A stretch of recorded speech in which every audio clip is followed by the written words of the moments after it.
ఓం శ్రీకృష్ణ పరబ్రహ్మణే నమః. ఓం శ్రీకృష్ణ పరబ్రహ్మణే నమః. ఓం శ్రీకృష్ణ పరబ్రహ్మణే నమః. భగవద్గీతను రచించిన వేదవ్యాసుల వారికి నమస్కరిస్తూ, గురువుగారు బ్రహ్మర్షి సుభాష్ పత్రి గారికి నమస్కరిస్తూ, అలాగే ఈ గొప్ప జ్ఞానాన్ని మనకు అందించిన ఎంతో మంది గురువులకి నమస్కరిస్తూ, సృష్టికి ధన్యవాదాలు మరియు ఇక్కడికి విచ్చేసిన అందరికీ కూడా ధన్యవాదాలు తెలియజేసుకుంటున్నాను. సాంఖ్య యోగంలోని మనము బుద్ధి యోగం గురించి తెలుసుకున్నాము. అలాగే ఆ బుద్ధి యోగంని మనము ఆ పాటించాలి అంటే ఏం చేయాలి అనే దాని గురించి కూడా మనము తెలుసుకున్నాము. ఆ పరమాత్మలో స్థితమైనప్పుడే మనము ఆ బుద్ధి యోగాన్ని పొందగలుగుతాము అనేది మనము నిన్న శ్లోకాలలో నేర్చుకున్నాము. మరి ఈ రోజు సాంఖ్యయోగంలోని తదుపరి శ్లోకాలు ఏంటి అనేది తెలుసుకుందాము.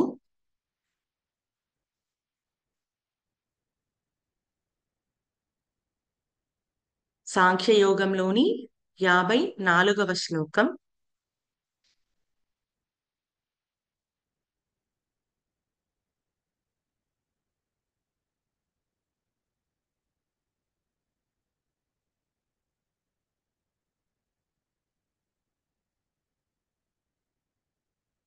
అర్జున ఉవాచ స్థితప్రజ్ఞస్య కా భాషా సమాధిస్తస్య కేశవ స్థితధీ కిం ప్రభాషేత కిమాసీత వ్రజేత కిం. స్థితప్రజ్ఞస్య కా భాషా సమాధిస్తస్య కేశవ స్థితధీ కిం ప్రభాషేత కిమాసీత వ్రజేత కిం. సాంఖ్యయోగంలోని 54వ శ్లోకం. అర్జున ఉవాచ అంటే అర్జునుడు మాట్లాడుతున్నారనమాట. ఇక్కడ అర్జునుడు ఇన్ఫాక్ట్ ప్రశ్నిస్తున్నాడు. ఏం ప్రశ్నిస్తున్నాడు అనేది మనం ఇక్కడ చూద్దాము. స్థిత ప్రజ్ఞస్య కా భాష. సమాధిస్తస్య కేశవ. కేశవ అంటే ఓ మాధవ, ఓ కృష్ణ. సమాధిస్తస్య సమాధి యందు స్థితమైన వాడు అంటే ఇక్కడ మనం ఆల్రెడీ ముందు శ్లోకాలలో చెప్పుకున్నాము. ఆ పరమాత్మ యందు స్థితమైన వాడే బుద్ధి యోగాన్ని పొందగలుగుతాడు అనేది. సో ఆ సమాధి స్థితి యందు ఆ పరమాత్మను పొందినవాడు ఎలా ఉంటాడు, వారి లక్షణాలు ఏమిటి? స్థిత ప్రజ్ఞస్య కా భాష, వారి మాటలు ఎలా ఉంటాయి? భాష అంటే వాళ్ళ మాటలు ఎలా ఉంటాయి? సమాధిస్తస్య సమాధి స్థితి పొందిన వాళ్ళు, ఆ పరమాత్మని పొందిన వారు, ఆ స్థిత ప్రజ్ఞుల యొక్క మాటలు ఎలా ఉంటాయి? స్థితదిహి స్థిరబుద్ధి కలిగిన వారు కిం ప్రభాషేత ఎలా, వారి లక్షణాలు ఎలా ఉంటాయి? కిమాసీత వ్రజేత కిం వాళ్ళు కిమాసీత అంటే ఎలా కూర్చుంటారు, వ్రజేత వాళ్ళు ఎలా నడుస్తారు, అసలు వాళ్ళు ఎలా ఉంటారు అనే దాని గురించి, అంటే వారి లక్షణాల గురించి ఇక్కడ అర్జునుడు అడుగుతున్నారు. మనకి సమబుద్ధి అంటే సమస్థితి గురించి మనకి చెప్పారు.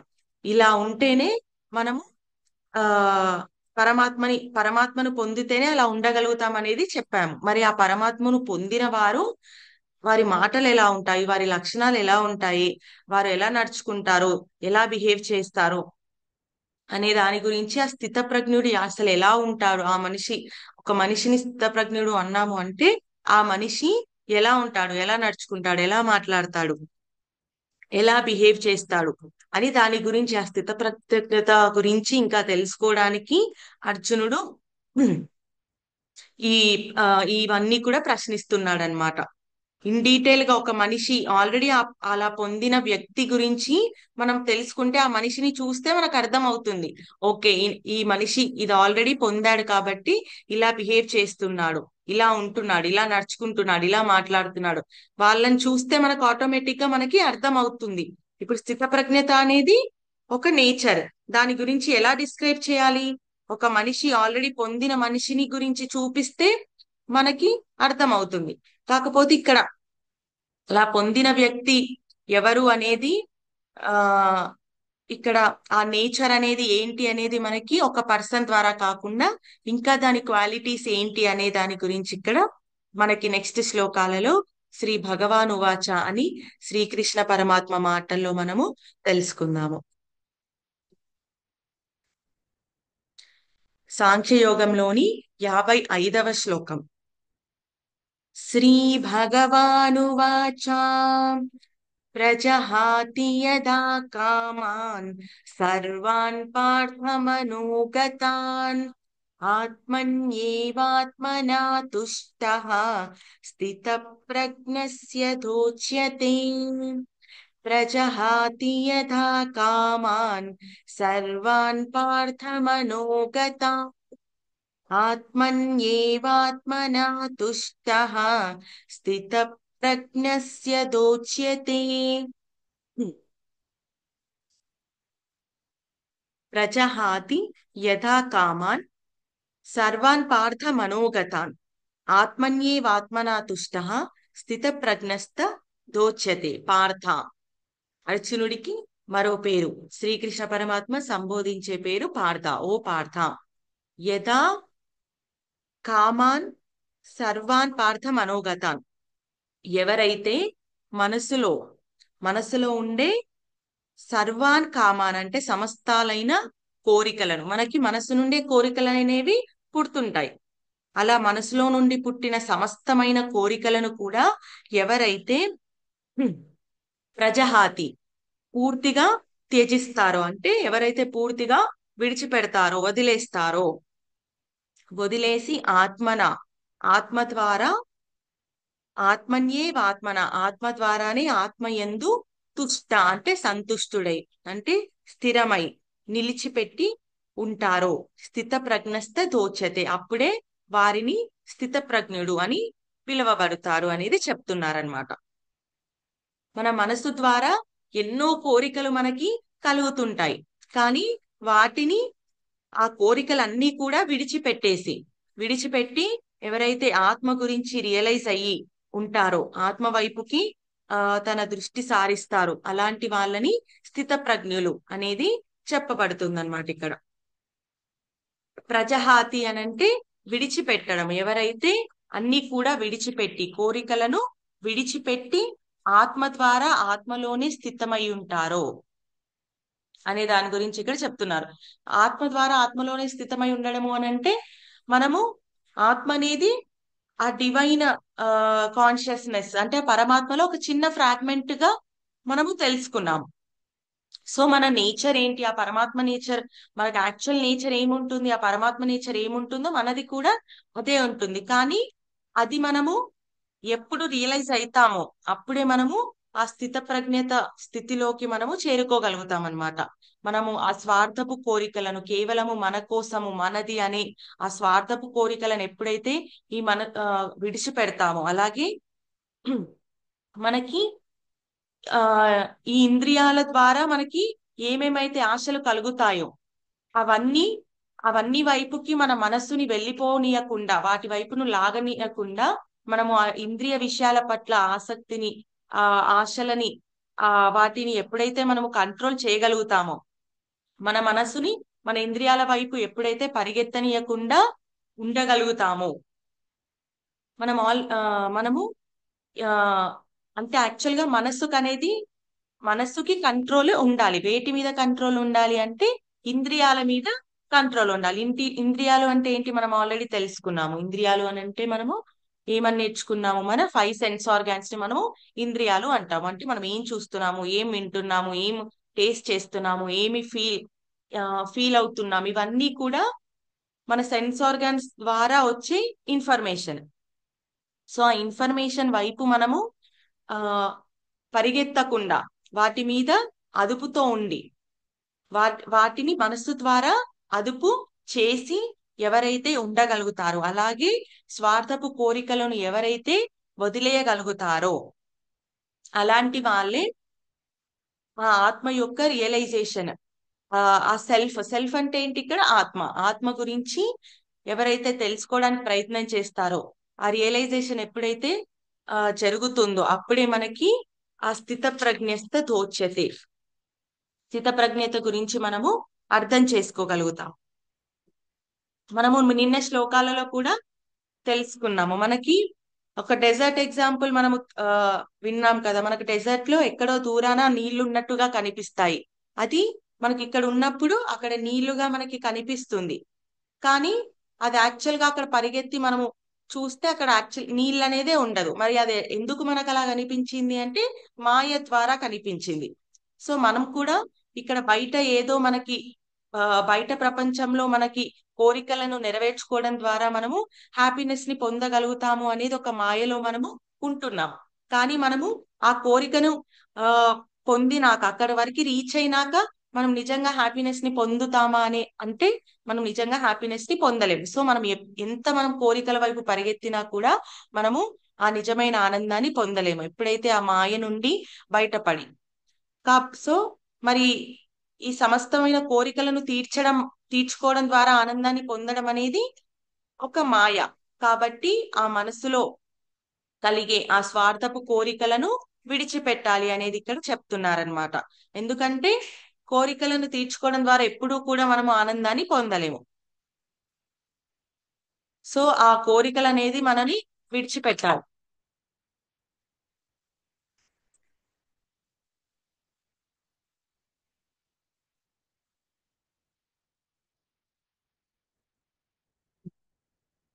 విడిచిపెట్టి ఆత్మలో స్థితమైనప్పుడే మనము స్థిత ప్రజ్ఞస్థ దోచతే. ఆత్మలో స్థితం అవ్వడము అని అంటే మన బయటి ప్రపంచంలో నుండి ప్రపంచంలోకి లోపల ప్రపంచంలోనే మనము ఆ సాటిస్ఫాక్షన్ ని పొందగలుగుతాము, అల్టిమేట్ ఆనందాన్ని పొందగలుగుతాము అని తెలుసుకున్నప్పుడే మనకి ఆ స్థిత ప్రజ్ఞత అనేది వస్తుంది. నెక్స్ట్ సాంఖ్య యోగంలోని 56వ శ్లోకం. దుఃఖేష్వనుద్విగ్నమనాః సుఖేషు విగత స్పృహాః వీతరాగభయక్రోధః స్థితధీర్మునిరుచ్యతే. దుఃఖేష్వనుద్విగ్నమనాః సుఖేషు విగత స్పృహః వీతరాగభయక్రోధః స్థితధీర్మునిరుచ్యతే. దుఃఖేషు దుఃఖములను ప్రాప్తించినప్పుడు, అలాగే అనుద్విగ్నమనాహ మనస్సునందు ఉద్వేగమునకు లోను కానివాడు, సుఖేషు విగత స్పృహ అంటే సుఖములు కలిగినప్పుడు ఆసక్తి రహితుడు అంటే లేదా పొంగిపోనివాడు, వీతరాగ భయ క్రోధ రాగము భయము క్రోధము ఇలా అరిషడ్ వర్గాలను వదిలేసినవాడు, మునిహి మునిషీనులని స్థితది ఉచ్యతే స్థిత ప్రజ్ఞుడు అని అనబడుతాడు. ఇంకా స్థిత ప్రజ్ఞుడు అనేది ఎవరిని అనబడుతారు అనేది ఇక్కడ 56 శ్లోకంలో మనకి చెప్పారు. దుఃఖాలు వచ్చినప్పుడు, దుఃఖాలు ప్రాప్తించినప్పుడు వాటిలో మునిగిపోకుండా, అలాగే సుఖాలు వచ్చినప్పుడు వాటి ద్వారా పొంగిపోకుండా, ఆ రెండిటి పట్ల స్పృహతో ఉండి ఎరుకతో ఉండి దేని పట్ల కూడా అత్యంత దానిలో మునిగిపోకుండా ఒక బ్యాలెన్స్డ్ స్టేట్ లో ఎవరైతే ఉండగలుగుతారో, దీనిలో మునిగిపోకుండా దానిలో పొంగిపోకుండా రెండిటి విషయాలలో మధ్య మార్గంలో ఎవరైతే ఉంటారో, అలాగే వీతరాగ భయ క్రోధ రాగము భయము క్రోధము ఇవన్నిటిని మనసులో ఉన్నప్పుడు మనము ఆ ఆ డివైన్ కాన్షియస్ లో మనకి దాని గురించి తెలుసుకోవడానికి మనకి ప్లేస్ అనేది ఉండదు మన లోపల. ఎందుకంటే ఈ నెగటివ్ ఎమోషన్స్ ఆల్రెడీ మనకి ఆక్యుపై అయిపోయినాయి. ఆక్యుపై అయిపోయినప్పుడు దానికి ప్లేస్ అనేది ఉండదు. కాబట్టి వీటినన్నిటినీ కూడా ఎవరైతే విడిచిపెట్టగలుగుతారో వారే ఆ స్థిత ప్రజ్ఞత స్థితిలో ఉండగలుగుతారు. ఎందుకు అనంటే ఎప్పుడైతే ఇవన్నీ ఉంటాయో మనకి మనము ఆ కాన్షియస్నెస్ మీద కానీ ఆ చైతన్యం మీద కానీ మనము ఫోకస్ చేయలేము. ఎందుకంటే ఇదంతా ఆక్యుపై అయి ఉంటుంది. మనం ఎప్పుడైతే మనం చూసుకోండి, మనం విపరీతమైన బాధల్లో ఉన్నప్పుడు మనం దేని గురించి ఆలోచించలేము. దేని గురించి మనము ఎరుకతో ఉండలేము. దానిలో ఆ ఎమోషన్ లో ఆ మనోభావంలో మనము ఎంతో మునిగిపోతామన్నమాట. మునిగిపోయినప్పుడు మనకి ఆ ఎరుక అనేది ఉండదు. మనకి ఎరుక లేనప్పుడు ఆటోమేటిక్ గా మనం ఫోకస్ చేయలేము.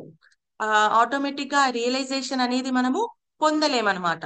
కాబట్టి ఎవరైతే ఈ అరిషడ్ వర్గాలను జయించగలుగుతారో, ఈ రాగాన్ని, భయాన్ని, క్రోధాన్ని అన్నిటినీ కూడా వదిలేయగలుగుతారో, వదిలే వదిలేసిన వాళ్ళే ఆ మనస్సు అనేది స్థిరంగా ఉంటుంది. మనసు ఎప్పుడైతే స్థిరంగా ఉన్నప్పుడే మనకి ఆ బుద్ధి వైపుకు వెళ్తుంది. బుద్ధి యోగాన్ని మనము ప్రాప్తించుకోగలుగుతాము. బుద్ధి యోగము అంటే సమస్థితి.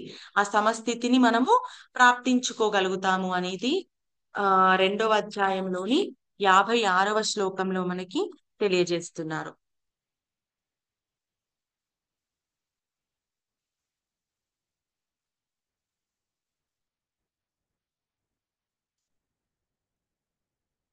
నెక్స్ట్ సాంఖ్యయోగంలోని 57వ శ్లోకం.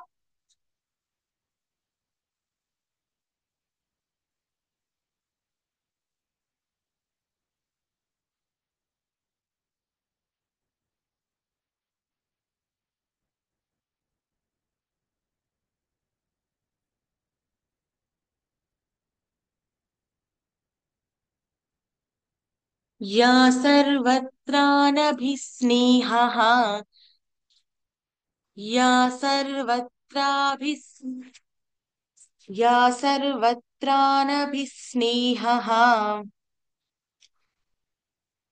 తతత్ప్రాప్య శుభాశుభం నాభినందతి న ద్వేష్టి తస్య ప్రజ్ఞా ప్రతిష్ఠితః.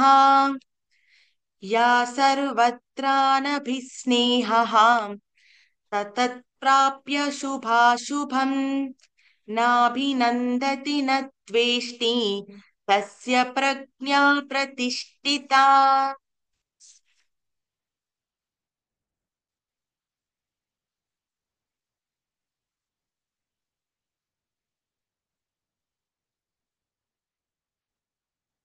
యా సర్వత్రా అనభిస్నేహ తత్ తత్ శుభాశుభం ప్రాప్య నా అభినందతి నా ద్వేష్టి తస్య ప్రజ్ఞ ప్రతిష్ఠిత.